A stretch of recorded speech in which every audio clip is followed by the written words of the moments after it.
Se nós observarmos a história da humanidade, todos aqueles que tiveram um compromisso com os mais pobres foram perseguidos. Se formos à África do Sul, Mandela passou mais da metade da sua vida preso, porque defendia os pobres, defendia os negros e queria acabar com o apartheid. Todos nós sabemos de que naquele país, na escola em que um negro estudava, não tinha branco. E nas boas escolas em que os brancos estudavam, os negros não podiam frequentar. Na unidade de saúde pública de boa qualidade, que era destinada aos brancos, os negros não poderiam frequentar. E aquele homem que teve mais da metade da sua vida presa é considerado o maior líder da história da África do Sul. Se nós formos à Índia, colônia do povo inglês, no século XX foi que ela se libertou. É a segunda maior população da humanidade naquele país. E ali Gandhi passou parte da sua vida preso por lutar pela independência da Índia, para que aquela população de mais de 1 milhão de pessoas pudesse ter o direito de morar, de alimentar, de ter uma vida mais digna. Está longe ainda de chegar a uma vida digna na Índia. Falta ser feito muita coisa. Se você voltar na história da humanidade e aqueles que são cristãos, como eu, e for a Jesus Cristo, ele foi crucificado ao lado de um ladrão. É bom lembrar dessas coisas. E qual era o crime de Jesus Cristo? Lutar pelos mais pobres, por aqueles que o Império Romano explorava. No Brasil, não é diferente. Nossos períodos democráticos são muito curtos. Se nós formos à Constituição de 1934, senhor presidente, era aquela Constituição que previa a eleição geral com voto secreto, democrático e universal, que seria em 38 essas eleições.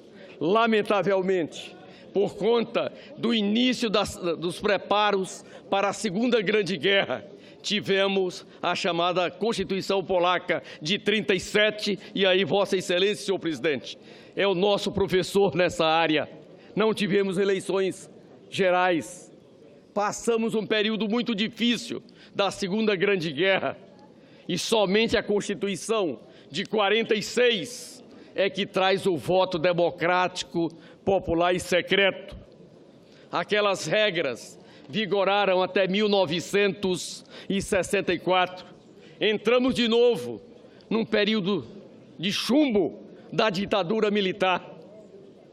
E muitos daqueles que hoje batalham pelo fim do impedimento da senhora Presidenta da República, lamentavelmente, alguns participaram daquele processo da ditadura militar, sendo governadores biônicos e outros cargos.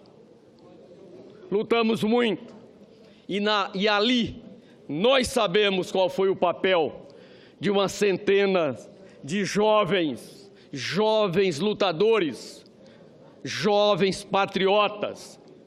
Era menos de 5 mil, mas enfrentou a ditadura com todos nós. E hoje nós somos de novo uma democracia.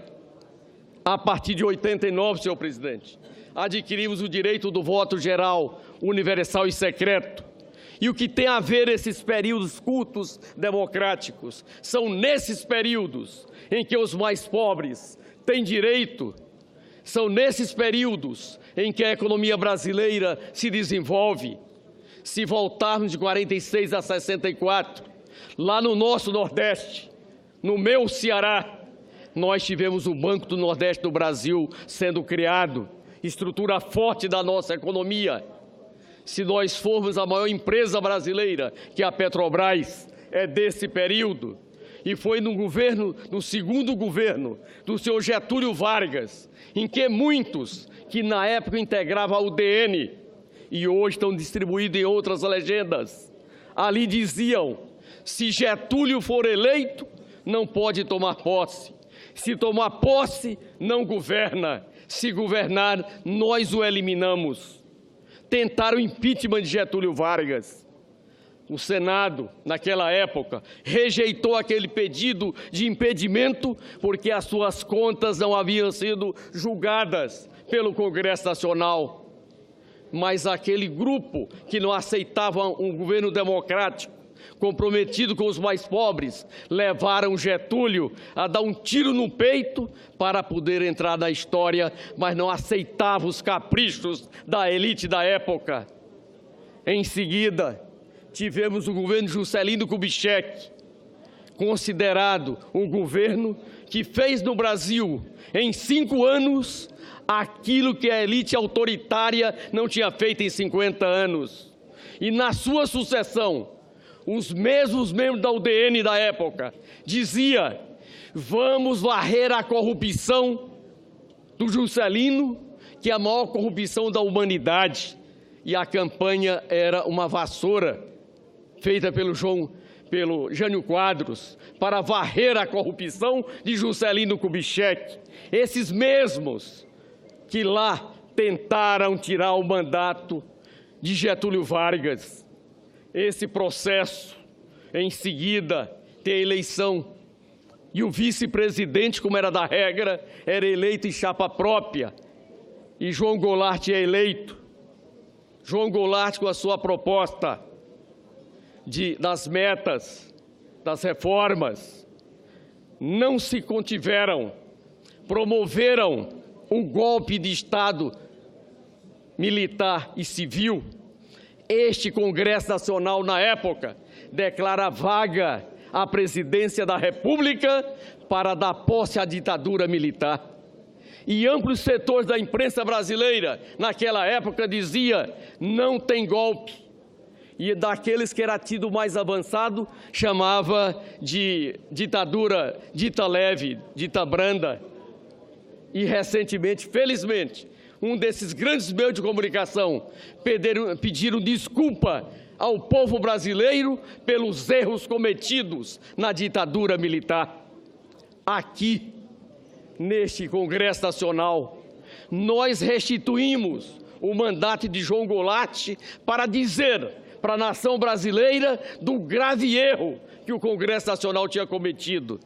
E são esses mesmos, com esses ideais, em que resolveram, após 4 eleições democráticas, em que o Partido dos Trabalhadores ganhou as eleições nas ruas, e resolveram já em 2014 ter a ousadia de desconfiar do resultado do Tribunal Superior Eleitoral, pedindo a recontagem dos votos. Perderam.